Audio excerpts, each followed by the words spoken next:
Vous êtes-vous déjà retrouvé dehors en pensant « cette chaleur est insupportable ». Imaginez maintenant cette même chaleur, faisant fondre les pneus de votre voiture, cuisant un œuf sur votre tableau de bord et transformant les murs de votre maison en une masse gluante. Cela vous semble impossible?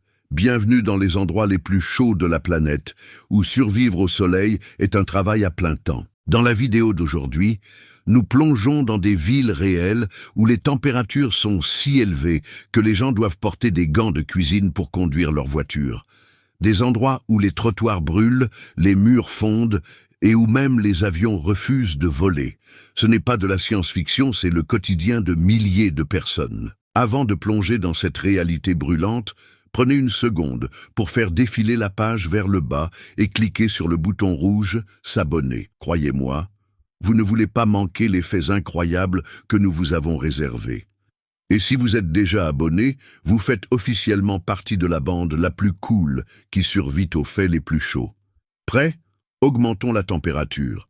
Soyons honnêtes, nous nous sommes tous plaints des journées chaudes. Cet été où le ventilateur ne faisait que brasser l'air chaud, ou lorsque vos tongs ont commencé à fondre légèrement sur le trottoir. Mais si vous pensez que c'est grave, vous n'avez encore rien vu.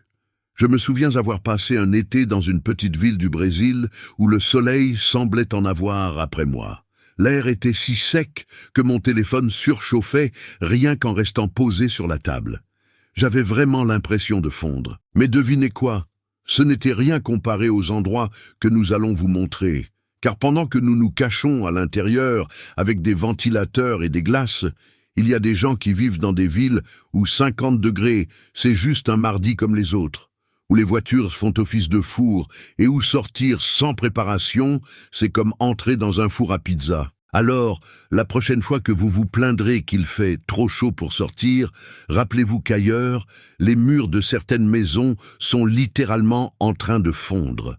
Et aujourd'hui, vous allez découvrir comment leurs habitants parviennent à survivre à cette folie. Plongeons-nous dans les endroits habités les plus chauds de la planète, en commençant par une ville des États-Unis qui pourrait bien vous faire transpirer devant votre écran. Phoenix est la capitale de l'Arizona, et bien qu'elle ressemble à une ville moderne ordinaire, la chaleur y est d'un autre niveau. Nous ne parlons pas de 35 ou même 40 degrés Celsius. Non, Phoenix atteint régulièrement 47 degrés C, et les jours les plus chauds, le mercure dépasse les 50 degrés. C'est le genre de chaleur où les ombres n'apportent aucun répit. Elles ne font qu'emprisonner davantage d'air chaud. Mais voici le plus fou. Lors d'une journée record, la température de l'air était de 47 degrés Kelvin. Mais celle de l'asphalte, elle a atteint 76 degrés Kelvin. Il fait suffisamment chaud pour faire cuire un œuf ou faire fondre la semelle de vos chaussures. Littéralement.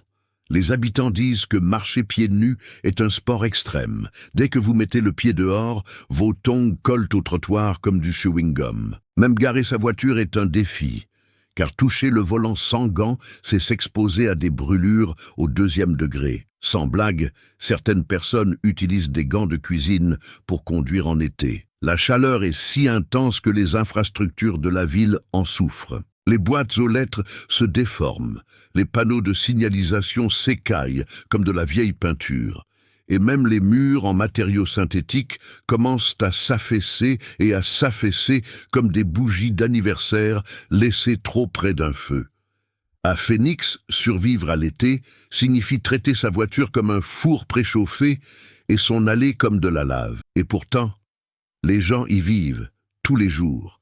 Alors pourquoi reste-t-il? C'est une question pour une autre vidéo. Mais pour l'instant, examinons de plus près les effets réels de cette chaleur sur le monde qui les entoure. Vous vous dites peut-être, d'accord, il fait chaud. Et alors? Mais croyez-moi, la chaleur à Phoenix n'est pas seulement désagréable, elle détruit tout. Commençons par la construction. Dans de nombreuses villes américaines, en particulier dans les régions chaudes, les maisons ne sont pas construites avec des briques ou des pierres lourdes comme en Europe ou en Amérique latine. On utilise souvent des matériaux synthétiques, des composites plastiques, du MDF et d'autres panneaux légers.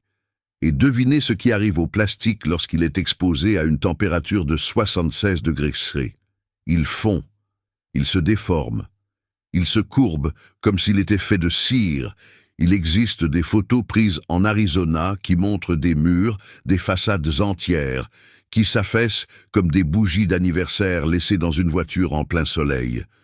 De loin, on dirait des fontaines de chocolat. De près, plutôt un film d'horreur pour architectes. Mais cela ne s'arrête pas aux murs. Les volants deviennent si chauds que les gens laissent des gants de cuisine dans leur voiture toute l'année. Certains enroulent des serviettes autour du levier de vitesse pour éviter de se brûler. Et il n'est pas rare que les gens cuisent des cookies sur leur tableau de bord. Oui, vraiment. Il suffit de mettre de la pâte dans un plat, de le laisser sous le pare-brise, de revenir 2 heures plus tard, et voilà, un chaos de pépites de chocolat. Même les poubelles extérieures ont fondu en flaques gluantes. La peinture s'écaille des voitures. Les enseignes des magasins gonflent comme du fromage sur une pizza. À Phoenix, le soleil n'est pas seulement brillant, il est destructeur. Et ce qu'il fait aux objets n'est qu'un début, car maintenant, il est temps de voir ce qu'il fait aux êtres vivants. Comme si faire fondre les murs et frire les tableaux de bord ne suffisait pas, parlons de ce que cette chaleur fait à tout le reste, en particulier aux animaux et aux infrastructures publiques. Imaginez que vous promenez votre chien à Phoenix à midi. Cela semble simple, n'est-ce pas? Mais n'oubliez pas que le bitume atteint plus de 70 degrés.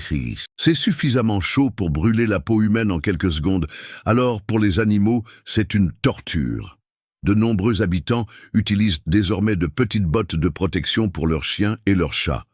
Oui, au milieu du désert, votre animal a besoin de baskets, les panneaux de signalisation déformés, les boîtes aux lettres tordues comme un tableau de Salvador Dali. Même les lampadaires métalliques se sont inclinés, leur base ramollie par la chaleur implacable. Et cela ne concerne pas seulement les structures artificielles. Même les cactus, des plantes littéralement conçues par la nature pour résister aux conditions désertiques, se sont affaissées, flétries, voire fissurées. Ces plantes stockent de l'eau pendant des mois et se dressent fièrement sous un soleil de plomb. Quand même les cactus abandonnent, c'est que la situation est grave. La chaleur affecte également les transports. L'asphalte devient collant, les voitures surchauffent. Les transports publics sont plus souvent en retard, non pas à cause du trafic, mais parce que la ville fond littéralement sous les pieds des habitants. À Phoenix, survivre n'est pas seulement une question d'hydratation, c'est aussi une question de stratégie. Il faut protéger ses animaux de compagnie, trouver des astuces pour ses véhicules et réorganiser toute sa journée en fonction du soleil.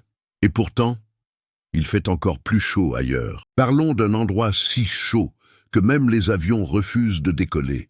Vous avez déjà entendu parler de vols retardés à cause de tempêtes, de neige ou de brouillard. Mais avez-vous déjà entendu parler d'un avion cloué au sol parce qu'il fait trop chaud pour voler ? Bienvenue à Phoenix, où même les avions rendent l'âme. Lors de vagues de chaleur extrême, les vols à l'aéroport Phoenix Sky Harbor sont parfois annulés ou retardés. Et non, ce n'est pas parce que les passagers fondent dans le terminal. C'est parce que les températures élevées modifient la densité de l'air, ce qui rend plus difficile le décollage des avions en toute sécurité. Voici le principe scientifique en quelques mots. Plus l'air est chaud, plus il est rare. Un air plus rare offre moins de portance, ce qui signifie que les avions ont besoin de plus d'espace sur la piste et de plus de puissance moteur pour décoller. Mais les aéroports n'ont pas été construits en tenant compte des températures extrêmes. Ainsi, lorsqu'il fait trop chaud, environ 48 degrés C ou plus, certains avions ne peuvent tout simplement pas voler sans risquer une catastrophe. En 2017, tous les vols de l'après-midi ont été annulés à Phoenix en raison de la chaleur, et pas seulement pour les petits jets. Les vols commerciaux plus importants ont été reportés jusqu'à ce que le soleil se couche, et que l'air se refroidisse suffisamment pour retrouver sa portance. C'est comme si les lois de la nature disaient « Non, pas aujourd'hui ». Pensez-y. Nous, les humains, avons inventé des oiseaux métalliques qui volent à travers la planète. Et même ceux-ci ne peuvent pas vaincre la chaleur de l'Arizona. Mais si vous pensez que c'est le pire que le monde ait à offrir, détrompez-vous. car nous sommes sur le point de nous rendre dans un endroit encore plus extrême, un endroit où le soleil est si intense qu'ils ont essayé de construire leurs propres nuages pour survivre. Direction le Moyen-Orient, dans le pays brûlant du Qatar. Si vous pensiez que Phoenix était le summum de l'endurance humaine, attachez vos ceintures, car nous allons maintenant traverser le monde pour nous rendre dans un endroit où 50 degrés Celsius est une température normale l'après-midi, où la pluie est rare et où le gouvernement a tenté de créer des nuages artificiels juste pour rendre la vie supportable. Ce n'est pas un film de science-fiction, c'est le Qatar, l'un des endroits les plus chauds de la planète. Alors que l'Arizona fait fondre les volants et les trottoirs, le Qatar lutte pour survivre dans un climat qui ne se contente pas de brûler, mais qui étouffe. Aucun ombrage n'est suffisant. Aucun ventilateur n'est assez puissant. Aucune climatisation n'est assez froide. À Phoenix, la ville fond. Au Qatar, la chaleur peut vous tuer si vous restez trop longtemps à l'extérieur. Prêt à découvrir ce qui se passe lorsque l'argent rencontre la folie dans le désert? Plongeons dans le monde futuriste et légèrement terrifiant, de la survie à la chaleur au Qatar. Bienvenue au Qatar, un pays où sortir en été n'est pas seulement inconfortable, c'est presque suicidaire. Cette petite nation du Moyen-Orient, ultra riche, est connue pour son luxe, ses gratte-ciel et pour avoir accueilli la Coupe du Monde de football. Mais sous les paillettes se cache une réalité brutale. La chaleur est impitoyable. Au plus fort de l'été, les températures avoisinent les 50 degrés creux, avec un taux d'humidité qui donne l'impression d'inhaler de la vapeur. La pluie, presque inexistante. Certaines années, moins de 10 jours de pluie mesurables sont enregistrés. Pendant la majeure partie de l'été, sortir à l'extérieur revient à se faire griller vivant. Pour survivre, tout au Qatar est refroidi artificiellement. Les maisons, les écoles, les centres commerciaux, les voitures, les bus, les stades et même les trottoirs extérieurs dans certaines zones sont équipés de systèmes de climatisation. Oui, le sol est climatisé, mais ce n'est pas tout. À l'approche de la Coupe du Monde et sous les projecteurs internationaux, le Qatar a dévoilé un concept époustouflant. Des nuages artificiels. L'idée, des structures géantes flottantes à base de carbone qui survolent la ville, fournissant de l'ombre et abaissant la température jusqu'à 20 degrés Celsius. Contrôlés à distance comme des drones, ces écrans volants sont conçus pour se déplacer avec le soleil et couvrir les stades et les espaces publics. De la science-fiction. Peut-être, réalité, le Qatar a les moyens d'essayer. Mais n'oublions pas que malgré toute cette technologie, des personnes meurent encore d'exposition à la chaleur, en particulier les travailleurs en extérieur. Ces dernières années, des dizaines d'ouvriers sont morts sur des chantiers de construction à cause de coups de chaleur et de déshydratation. C'est une crise masquée par la climatisation et les sols en marbre. Au Qatar, la survie n'est pas une question de préférence, c'est un véritable projet d'ingénierie. Et même ainsi, cela suffit à peine, car lorsque la nature décide de faire monter la température, aucun luxe ne peut vraiment empêcher le soleil de briller. Parlons maintenant des conséquences réelles, du bilan humain et jusqu'où un pays est prêt à aller pour protéger sa population de son propre environnement. Si les stades climatisés et les nuages contrôlés par des drones semblent futuristes, et ils le sont, tout le monde au Qatar ne peut pas profiter de ces luxes. Pour beaucoup, la chaleur n'est pas seulement inconfortable, elle est mortelle. Chaque année, des dizaines de travailleurs migrants souffrent et meurent sous un soleil impitoyable, en particulier ceux qui travaillent dans la construction et les infrastructures. Avec des températures quotidiennes dépassant les 50 degrés secs, travailler à l'extérieur devient un pari risqué. Au cours d'une seule année récente, plus de 50 décès ont été officiellement signalés en raison de conditions liées à la chaleur. Et ce ne sont que ceux dont nous avons connaissance. Imaginez-vous en train de travailler sur un échafaudage métallique sans ombre, alors que l'air autour de vous semble bouillir. Ajoutez à cela la déshydratation, l'épuisement, et un accès limité aux soins de santé, et vous obtenez une crise qui se cache à la vue de tous. Pour lutter contre ce phénomène, Le Qatar a mis en place des heures de repos obligatoires, des tentes rafraîchissantes, des pauses hydratation et des vêtements high-tech qui aident à réguler la température corporelle. Mais ces mesures, bien qu'importantes, ne sont pas toujours appliquées de manière uniforme, et lorsque les délais approchent, on prend des raccourcis. L'ironie, dans un pays qui possède l'un des PIB par habitant les plus élevés au monde, la survie dépend encore de l'ombre et de l'eau. La chaleur extrême n'est pas seulement une question d'inconfort, elle est une question d'inégalité, de politique et d'accès à la protection. Elle concerne notre capacité à nous adapter ou notre incapacité à nous adapter à un climat qui change plus vite que nous ne pouvons trouver de solution. Et avec la hausse des températures mondiales, des endroits comme le Qatar pourraient bientôt devenir des terrains d'essai pour la façon dont l'humanité gère la vie aux limites de la chaleur. Maintenant, rafraîchissons-nous un peu, juste un peu, alors que nous terminons ce voyage à travers les endroits les plus chauds de la planète. Alors, vous pensez toujours vous plaindre la prochaine fois qu'il fera 35 degrés dans votre ville, après avoir exploré les trottoirs fondants de Phoenix et les expériences de refroidissement dignes d'un film de science-fiction au Qatar. Une chose est claire, il existe des endroits sur Terre où la chaleur n'est pas seulement une saison, mais un risque pour le mode de vie. Des gants de cuisine pour les conducteurs aux cactus qui s'effondrent.